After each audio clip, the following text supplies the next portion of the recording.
Honestly, man, I've just been all over the place this week with this team. Like, I watched the Jays game. They lose a close one. I calm myself down. I say something like, you know what? This team's still young. Maybe this isn't the year. This experience is all going to move this team forward in the end. The core needs this. And then I go to bed. I wake up in the morning. And then I'm like, you know what? Maybe we are still in this thing. Why don't I let my hope get up again so I can be crushed time after time? Yep. That sums it up, right? Like, that's kind of where we're at right now. No, that sums it up perfectly. That's on a broader scale how I felt after the series against the Tigers. Yeah.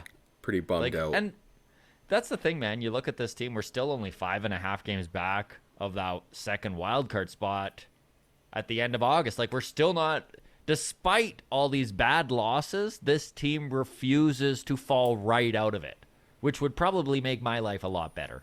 You know, just if I didn't need to constantly deal with the crushing blows. No, absolutely. And I think that was the frustrating thing is like we split with the White Sox, and that's what we said we needed to do.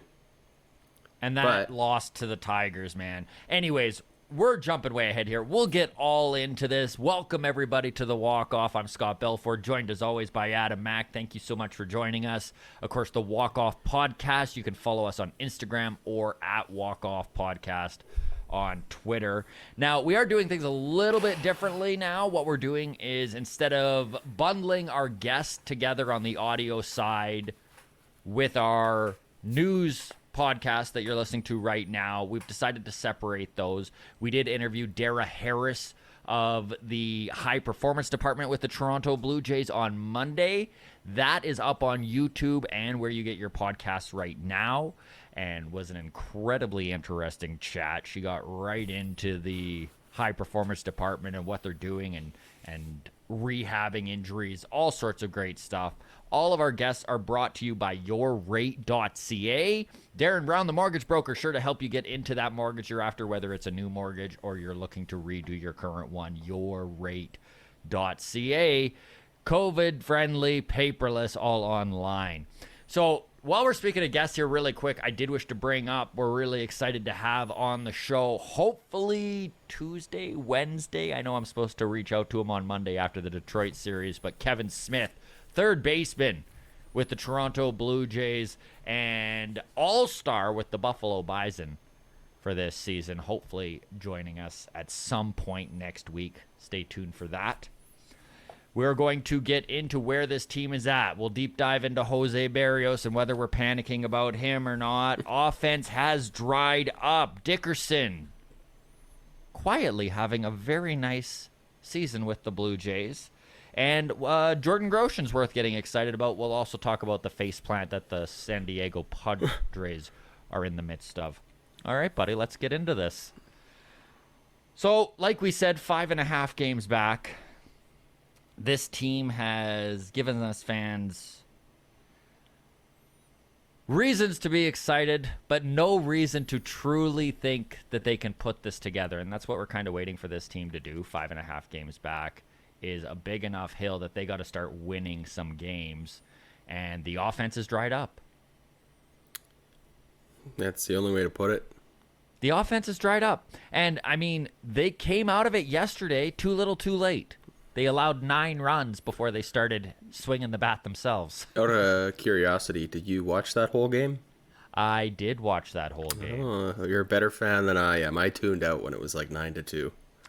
Well, my internet was out, which is why we weren't able to live stream yesterday. My internet was out, and then it came back on when they were not down 9-2, and I threw the game on. I wasn't paying too much attention, and then, of course, I allowed myself to get all excited when they did start to come back, so that I could feel that pain at the end of the game. Because what is baseball without constantly feeling the pain at the end of the game, right, buddy? Absolutely. So Jose Barrios definitely has struggled his last few times on the mound with this team. So my question to you, are you worried about Jose Barrios at this point? Put perspective on it. We're 5 games. He's had 5 starts with this team. 2 of them off the top were phenomenal. His last 3, he has struggled. One of those against the White Sox was a team that owned him for 3 starts with the Twins in July, of course, in the same division. The Twins and White Sox are Central Division rivals, so they know Berrios well. And there is a human side to think, too, right? I mean, new stadium, new team, new city, new clubhouse. Everything is different, so there is that. So are you worried? No. And just because I'm going to play the small sample size card. And if you look at his career numbers, you think he's just going to find it. It's what he's done his whole career. Yeah. I want to look at his season totals next year and then look back and decide. I don't know. I'm not panicked. I'm frustrated. And yeah. Do I have confidence in his next start to be a good one? Probably not. But it could bounce back. I don't know. Right now, my concern is about a 3 out of 10. Yeah, okay. That's about where I'm at, too. And you look at Ryu, and I kind of feel about the same. 3 out of 10 on the concern level. He hasn't been great since June. He had that rough June and kind of pulled himself out of it. But since June, I think his ERA is a little bit north of 4, which is not ace status. Luckily, Robbie Ray has grabbed that ball and ran with it. The guy has been unreal. Serious Cy Young contender for Robbie Ray? I would say so. I don't think he wins it, but I think he gets plenty of votes. I think that he comes in second. I think he's leading the AL in strikeouts now. I think he passed. Did he pass Cole finally? Good. I think for he's him. one He up did on have him. 14 his last outing. Maybe he is the number 1 contender for Cy Young. The fact, buddy, that he led the league in walks last year and isn't even on the list, walks nobody now. It's just like, my goodness. Talk about finding it. Well, according to ESPN, 2021 AL Cy Young predictor, Robbie Ray is not even on the top 10. But okay. I'm going to chalk that up to it being Toronto. Yes. Okay. I mean, he's in the top 10. That's crazy. Look at his numbers. I mean, his numbers are top 10. So why, especially with how he has ramped up recently. We're seeing Robbie Ray go 7 or 8 innings. That's insane. No, absolutely. That is insane. He has been a godsend for this team, man. It has been unreal. And I don't know where you're at right now. Sorry, let me just jump in here. Yes. According to MLB.com, Cy Young predictors, Robbie Ray is in 3rd place right now. Okay. So Garrett Cole is 1st, Lance Lynn is 2nd, and Robbie Ray is 3rd. Which is funny because I think I did put Lance Lynn even ahead of Garrett Cole, but that could just be my dislike of the Yankees. But Lance Lynn is putting himself together a heck of a season here with that White Sox team. His ERA is just lights out. His ERA is 2.2. Garrett Cole's ERA 2.92, and Robbie Ray's ERA is 2.72. So Lance Lynn has a significantly lower ERA than Robbie Ray. It must just be the strikeouts, eh? Cole strikes out enough guys that exactly. So that gets everyone all hot and bothered. But when Garrett Cole has a higher ERA than Robbie Ray by 0.2, and Robbie Ray has more strikeouts, it's by 1, but still. I don't know. I think Robbie Ray has a serious shot. But again, he plays on the Blue Jays, so that's just one of those things. Like when you play on the Yankees, you get more respect from the voters at large. That man is going to get paid. Oh yeah. This offseason. 29 years old, going into year 30 season next year. I think he turns 30 in October. Yeah. And I think he'll get 4 to 5 years, at least $20 million a year. Like the guy's going to make 6-digit. What is that? 100 million? 9-digit. Yeah. 9-digit. Thank you. You're like 6-digit is the not even. 6-digit for sure is not $100 million, Scott. Okay. So let's get back to this offense. which is struggling. Now, one thing I think that we all need to keep in mind with this young core, the Bows, the Vladdies, even Lourdes Gurriel, is that they have never played a 162 game season in the big leagues, right? Like Bo called up end of 2019, shortened 2020 season. Like 60 games is nothing. It's a third of what these guys are doing right now. Little more than a third. And that's the thing with 162 games. I'm not even saying that a guy like, because I think the problem Vladdy is having right now is he's hit a bit of a wall, and I do not think that that is physical. I do not think, obviously, the physicality of it is an aspect, but I think it's just mentally these guys are worn out. And this is why they talk about the dog days of summer, end of August, where you're just like, all of a sudden, everything seems harder. It's a grind.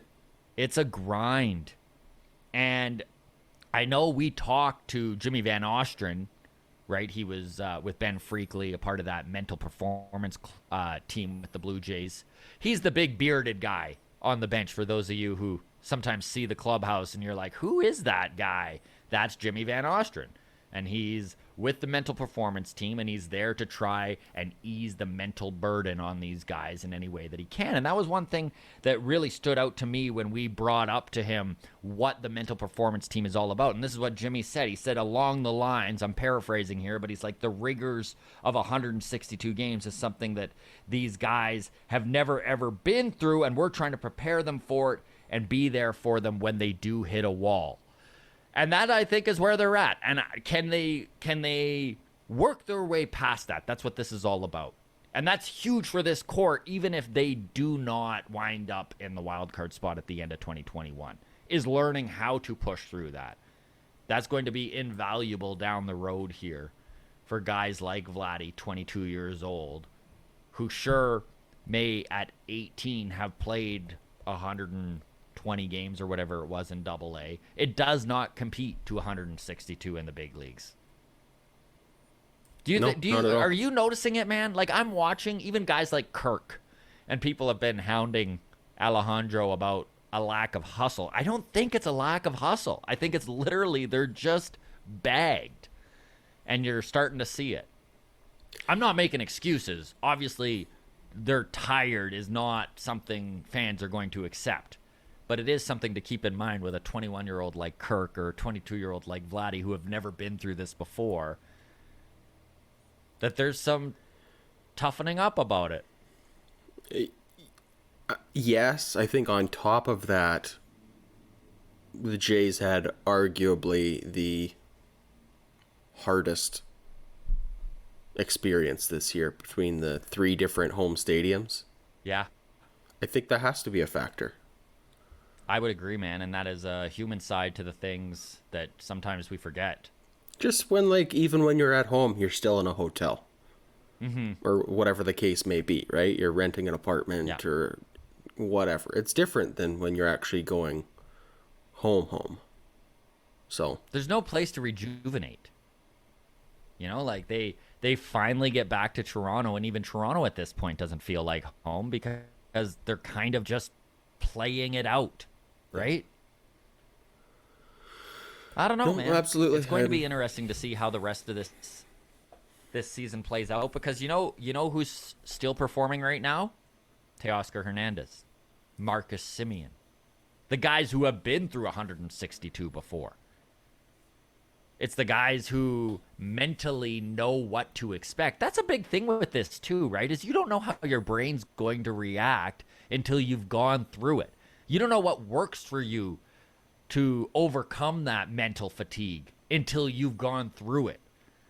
So I think a lot of this is just a very valuable learning experience that this team had to learn at some time. It's too bad that they're learning it in the midst of it while we're in a pseudo playoff race. But Great. Something I did want to bring up, because I got a kick out of it on Twitter, is when it was announced that they are doing, Mike Wilner put on Twitter that the Jays are doing bunt practice And the guys practicing their bunting was Santiago Espinal, Reese McGuire, Josh Palacios, Valera, and Kevin Smith. Breivik Valera, of course, he was pinch hit for, but Kirk was up to bat, and they pinch hit Valera to try and bunt, and then that didn't work out. So they were out there practicing it. And a lot of people, it surprised me, hated this. They did not like that they were practicing the bunt. Really? They think that bunting shouldn't be done at all. Where do you stand on small ball and this sort of thing? Because I know with all the guys that I just mentioned, those are the guys I want practicing bunts. Those are the guys that I'm like, yes, make it so the guys that are hitting 7, 8, and 9 can, if they need to, lay down a bunt and move a runner up. Where do you feel on that? Where do you stand? Yeah, absolutely. Bunting is part of the game, or it should be. Yeah. The value in a bunt is,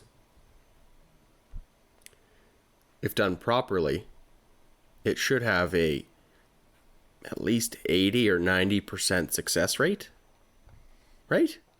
Even if we go low, let's say 70%, which Sure. means that the best hitters in the league who hit 350, like we're talking the most elite hitters, you're doubling the chance of moving the runner from first to second.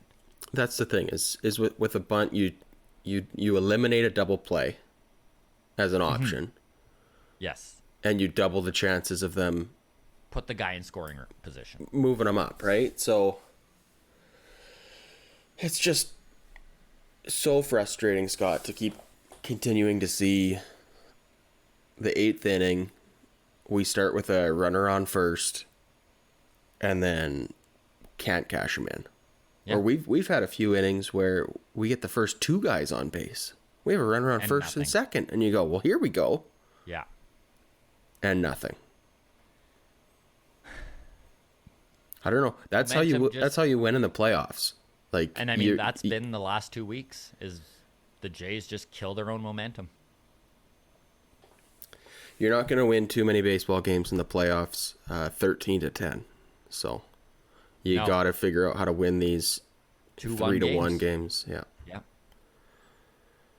Corey Dickerson, while we're looking for bright spots on this team, has been quietly a very nice surprise for this team. Now, Corey Dickerson, he, in his last 15 games, has put up an OPS of 976 with this team, which is Wow. pretty impressive.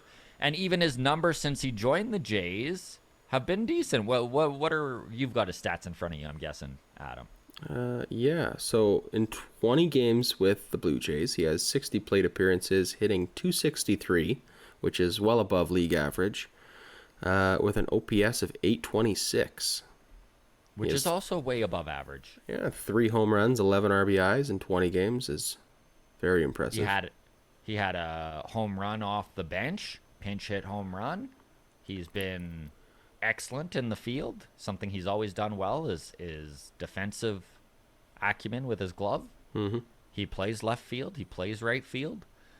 Corey Dickerson might be a candidate to stick around on this team, especially if they're moving on from, I don't know if you'd get much in return, but maybe they're done with a Randall Grishik. Mm-hmm. I don't know where this team goes from here outfield-wise, but Corey Dickerson definitely making a case for him to be considered a guy that they bring in for another year. Why not? He's only 32. He's not old, and he's one thing I am impressed with Dickerson is every time they need and this is going to be just the most stereotypical sports thing to say, but whenever they need a professional at bat, he provides that. He's not out there. He's not Randall Grishik striking out in 3 straight pitches, right? Right. He's at least making the pitcher work for it, which is all you can ask. Absolutely. Okay, man. Let's shift gears here a little bit because there is a catching crunch. And we bring this up, it seems like once a month there's a catching crunch with this team because they've got 3 catchers that have kind of been alternating getting injured and then coming back, and they need a spot on the 40-man roster. So right now, Jansen is very close to being ready to join this team again. He's had And some rehab assignments. let's give Danny Jansen credit. He is a top 5 catcher in this organization. He is a top 5 catcher. He is a top 5 catcher with this Blue Jays team, yes. Do you think he deserves a 40-man? Let's start with this, okay? Let's go over what these 3 catchers have done. Alejandro Kirk, Reese McGuire, and Danny Jansen. So let's start with Jansen, who's working his way back from an injury. Okay. Where's his, you've got the stat up there? I know I've got it here too somewhere. For Danny Jansen, Yeah. in 49 games, Okay. batting average of 176. Not good. I think it starts and ends there. For him, anyways. Yeah. No power this year. No He's power. had, what, 4 or 5 home runs? 5 home runs. Yep. 5 home runs? He's a good fielder. Yeah. He's good defensively. Calls a good game, sure. Doesn't have much of an arm, if we're being honest. Yeah. He doesn't throw base runners out. I mean, if you're got any sort of speed and you get on with Danny Jansen behind the plate, I'd run. No, absolutely. And we'll shift to Kirk here, but I would run on, or to McGuire, I mean. Let's shift to McGuire. Right, so Reese McGuire's McGuire... Sorry, go ahead. Yeah. No, Reese McGuire, through 67 games with the Blue Jays, is hitting .267, so again, well above league average, especially for a catcher. He only has 1 home run, so less power than Danny Jansen, but is, I guess I would say, arguably the best defensive catcher on our team. I know he's throwing out 38% of runners, which he's the only guy in this organization. And when I say organization, I know Gabriel Moreno is coming, but let's just kind of do a blanket statement. When I say organization, I mean guys who have played professional big league ball. Okay, so like on the big league team. I know, obviously, AA is professional ball, but I just mean with the actual Jays team. He's the only one who can keep runners in check. Has been all year. Because I know that's another struggle of Alejandro Kirk, is that he cannot seem to get guys to stop running, and when they do run on him, they have success. Yeah. Let's look at Kirk's offense, which is the one big plus of him. So he is hitting, through 36 games, .277, with an OPS of almost 800 and 3 home runs, 15 RBI. Okay. So again, and this is the thing, Alejandro Kirk's honeymoon phase with this fan base, I think, is over. We are starting to hear some retractors and some negative things being said about him, which, if you were to rewind about 6 months, would be blasphemous amongst this fan base. So Kirk is starting to show some of his weaknesses, and they are what we knew they were all along, which is that he's 21 years old. He has very little big league experience. He is struggling on the defensive side of things when it comes to keeping runners in check. He is calling a better game than maybe he was originally given credit for at the beginning of the year. So he's learning and progressing with experience, which is something you do like to see. He is god-awful on the base path. Just a liability. A liability on the base path. He's a guy who, when he hits a single and gets to first, if the next hitter doesn't hit into a double play, I'm like, success, all right. Which is not really what you want, right? Kirk has hit for a little less power than maybe was expected. Still hitting lots of doubles. He's getting his extra base hits. So when I say power, I do mean strictly home runs on this. Right. And I mean, he still has, and this is where if he hadn't got injured, maybe instead of 3 home runs, he'd be at 9.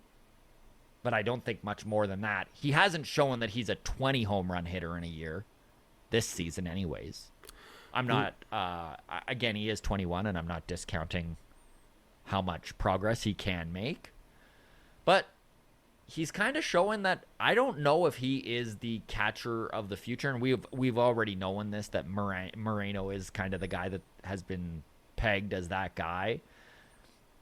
But I think a lot of us thought Kirk could maybe play his way into that, and he hasn't really done that. Listen, he has had some very clutch hits, and that single that he scored in that, what was it, Wednesday's game against the White Sox to kind of get that go-ahead run and basically won the game for us. Super clutch. Incredible hitting. Didn't try and do too much, stayed within himself, popped one over the left, or over the second baseman's head into center field to score that go-ahead run. Great. And I'm not shitting on Kirk. But where are you at on this, man? Like, I kind of feel like Reese McGuire has earned himself a spot. Does Kirk go down and do they call Jansen back up? Or do we ride with 3 catchers in September? Once there's a couple extra roster spots. Do you wish to use roster spots on a Danny Jansen? I don't know. Honestly, I don't know. Yeah, man, I'm kind of in the same boat where I do know. Personally, I think just leave Danny where he's at right now almost. But you know this club's not going to do that. Organizationally, they've already shown how much trust they have in Jansen, and I think he's going to be called up as soon as he's ready. But then what do you do catching-wise? I don't know. Honestly, I don't know, Scott. Any of these catchers are our go-to guy next year? For me, it would be Reese McGuire. Yeah? He's the only one that I feel... the lefty bat helps, too. Lefty bat helps. Left-handed bat. Yeah.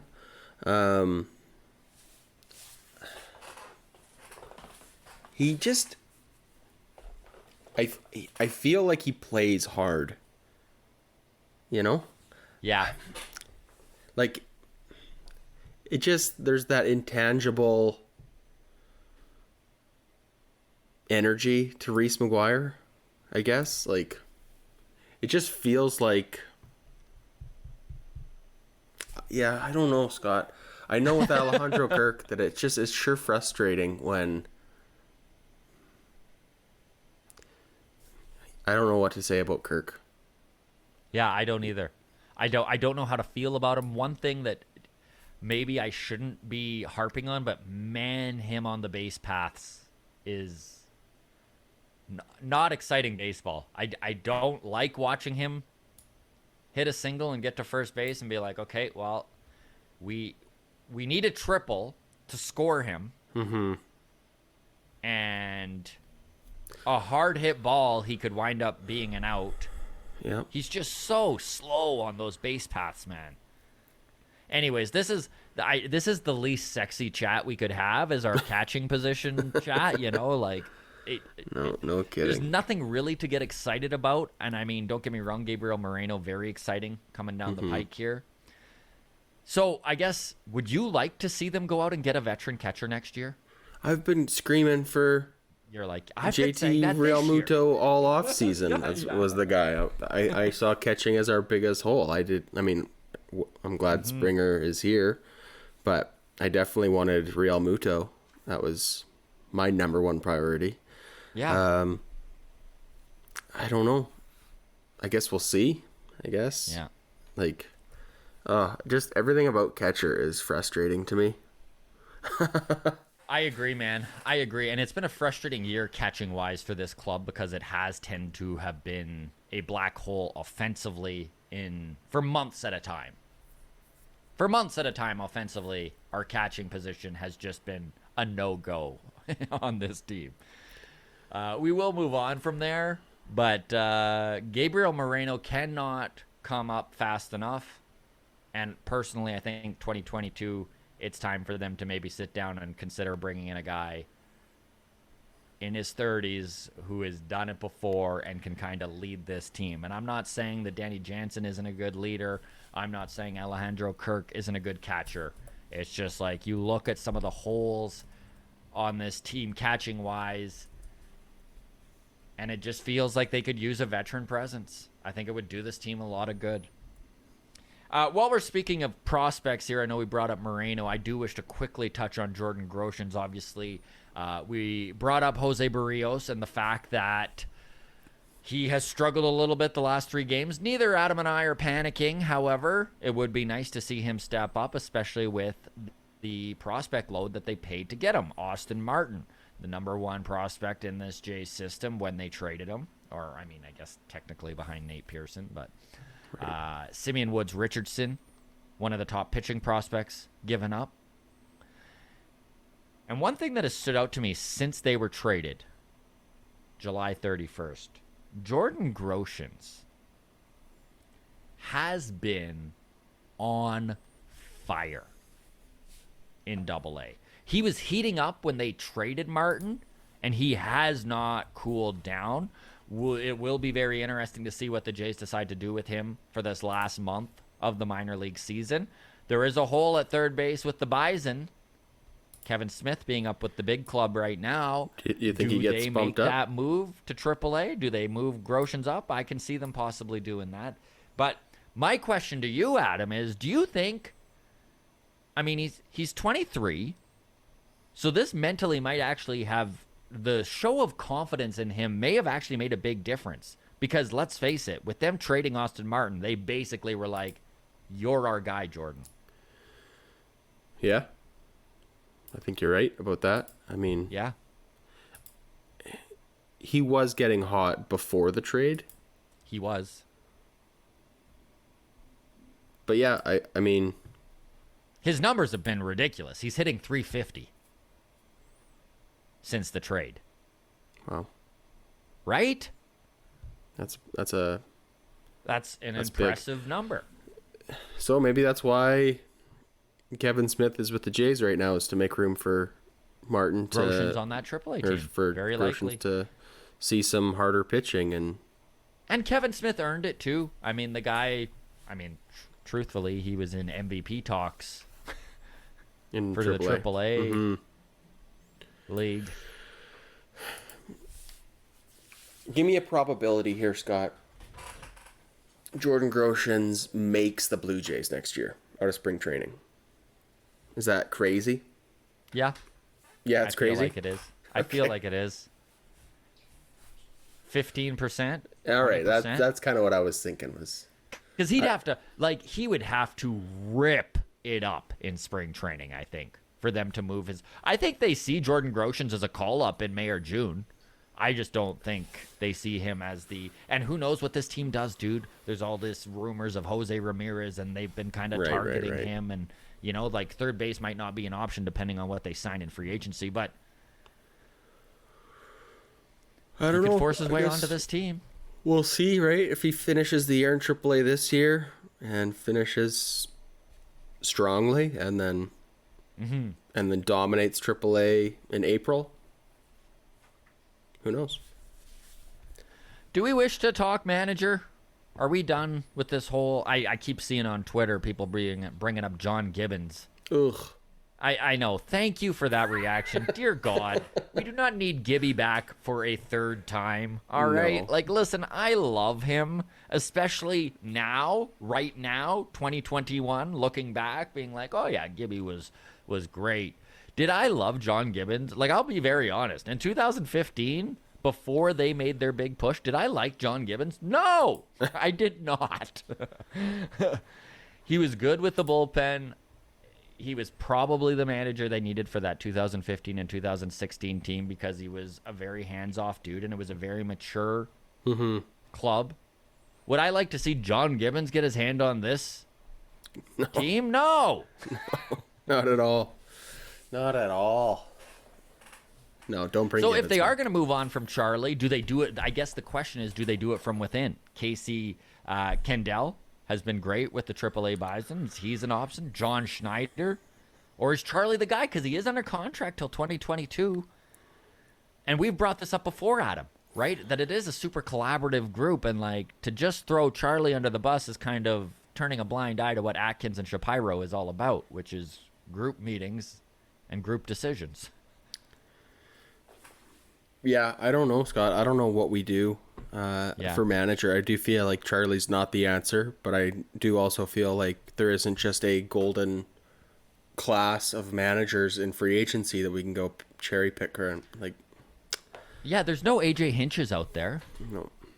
And I don't think that this is the type of front office that is going to shock the baseball world like the White Sox did and go out and wind up getting a Buck Showalter or an old school manager. I don't get the feeling or the sense that that is the direction that they wish to be in.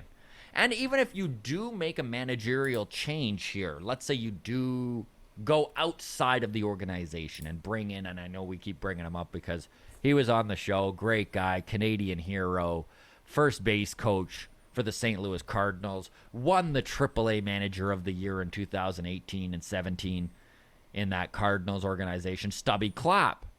But if we bring in a guy like Stubby, what happens then? Because, you know, you're bringing a new manager, they like to bring their crew with them. Does that mean we're moving on from John Schneider and Guillermo Martinez? And, there's a list of guys that are Charlie's boys. Mm-hmm. Are we moving on from that? Or are we promoting from within? Does John Schneider all of a sudden become the guy and basically nothing changes coaching-wise?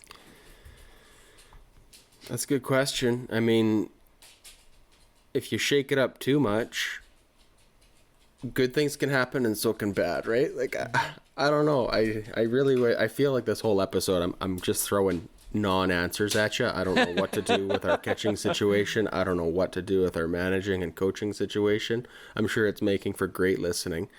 But everyone's like, well, Adam doesn't know. Yeah. But has Adam even had his coffee dude, yet? In your defense, nobody knows. No. Like, that's why we look at this team and we're like, where is this team at? Like, they're not good enough to be a playoff team right now, I don't think. But they're also not bad enough where you're like, do we dismantle this? Coaching-wise, I mean, do we move on in a different direction? And I don't think this front office is there yet. Personally, I think Charlie is here until 2023. And I could be way off on that. Sorry, when you say until 2023, like two more seasons of Charlie? They let him finish his contract. One more season. Oh, okay. Sorry. Clarify that for me one more time. Does that mean he manages next year? He manages 2022. Okay. Sorry, I always get confused with the numbers. No. So, I just mean that come 2023, they would move on and bring in a new manager and maybe a new coaching team. Right. But who knows? Who knows, dude? This team does have the offensive power to, if they for some reason manage to put it together and can. Now, this team has never done anything this season to make me believe they can win 10 in a row. But if they can, right, this is a whole different story. And then that saves Charlie's job for sure. If they wind up squeaking into that second wildcard spot, Charlie's going nowhere, buddy. Yeah, no, you're probably right about that. Did you have anything else Blue Jays-wise to talk about here before we move on to the MLB? Nothing else Blue Jays-wise, no. Okay. Should we talk San Diego and the free fall that the Padres have been in? Yeah, that'll make us feel better about ourselves. Right. Let's put it all in perspective for Blue Jays fans here. So the Padres, who were the best team in Major League Baseball for the first couple months of the season, are now sitting 2 games back of that second wildcard spot behind the Cincinnati Reds, who refuse to go away. And their August has single-handedly kind of put them behind the 8 ball here. You got the record up? I do. The San Diego Padres record in August is 8-14, which is bad, but they started August 6-2. Since then, they are kidding. 2-12. 2 wins in their last 14 games, my friend. Wow. Wow was right. That this is a team who ugly. was in a pretty handily in a wild card spot. 3 weeks ago. Well, this is where winning the offseason doesn't necessarily do it for you. I know it was kind of proclaimed by baseball analysts around MLB that the Blue Jays and the Padres won the offseason. And here we are, both teams sitting outside the wild card race. Both teams still right in it. I mean, the Padres are 2 games back is nothing. The Padres are still right in there. They just can't continue to win 1 game for every 7 they lose. Exactly. Yeah, exactly. They need to do a little bit better than that. And the Mets have been ugly too, man. The Mets is another team that they were in first place in that NL East until mid-July. Yeah, and they have kind of fallen way out. They are now 6-18 in August, with only three wins in their last 14 games. And a large part of this is their pitching has just all of a sudden gone south. Marcus Stroman's been incredible for them. Jacob deGrom, obviously a world-breaking, like a world-beating pitcher. Like, he's a guy who, if he retired tomorrow, he's a Hall of Famer the day after type of thing. Yeah, exactly. But without deGrom, and it kind of looks like he's done for the season, is what it's looking like. Well, especially if they aren't a playoff contender, why would you rush him back? Why push him back? So, which is a bummer for the Mets, and it's honestly just bad news for baseball in general, because he is the most impressive pitcher in the entire league right now. Yep. Like, let's look at his numbers, and his numbers are insane, and he hasn't even pitched in a month. Right, so he's at 146 strikeouts, which is just wild. How many innings has he pitched? Only 92. Wow. So he's striking out 2 out of every 3 batters he's facing. Basically, yeah. That is elite. Yeah, strikeouts per 9 is 14.5 right now. So it's absurd. I mean, it's completely absurd. What's his ERA at? His ERA is 1.08. 1. He allows 1 run every time he's on the mound. 1 run every 9 innings. No wonders the Mets are missing him. Baseball is missing him. That's Baseball is missing him. Absolutely. All right, my man, let's wrap it up there, or do you have... I just want to say one more thing about the Blue Jays here. Last week, we were looking at this schedule ahead with Detroit, Chicago, Detroit, and Baltimore kind of leading us into September to finish off our August. We said the Jays needed to go 9-4. We went 3-4 against Detroit and Chicago.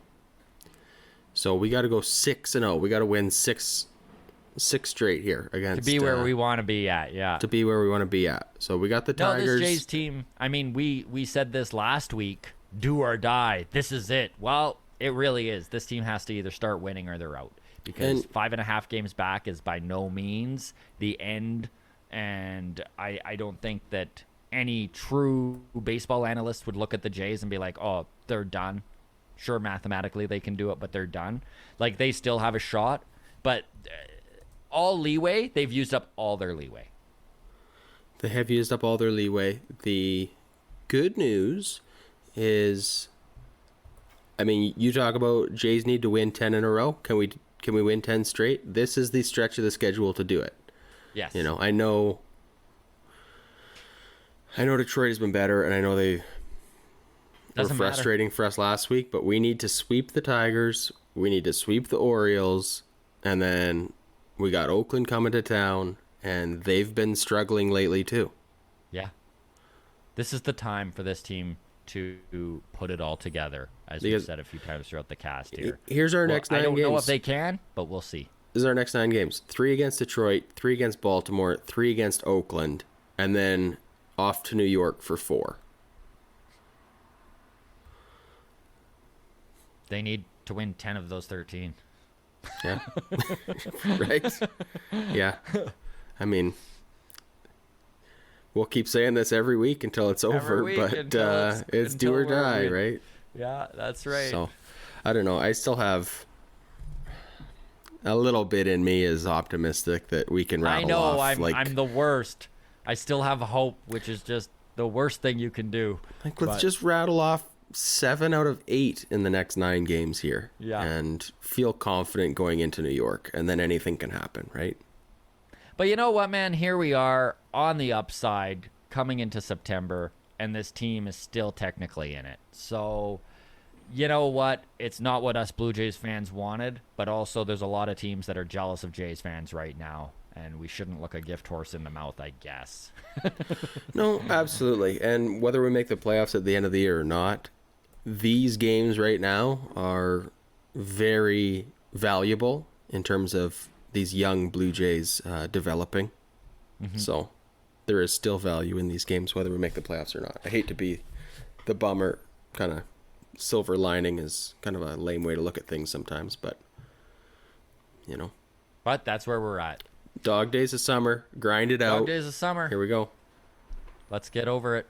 All right. Thanks so much, everybody, for tuning in and listening. Always appreciate it. Obviously, we do our mailbag every Tuesday, so if you have a comment or something on something we're talking about, feel free to put that down in the YouTube comments. You can also reach out to us on Twitter at Walk Off Podcast. I'm pushing 600 followers. Would love any of you who maybe haven't hit that follow button yet to go ahead and do so. Adam looks after the Instagram. That's the Walk Off Podcast there. You can get the audio side of this wherever you get your podcasts. Of course, the Dara Harris interview is up already. You can feel free to listen to that. She is the assistant director of the high performance department. We're hoping to sit down with Toronto Blue Jays third baseman Kevin Smith next week. Stay tuned for that. And of course, we'll see you next Friday as always. Take care, everybody.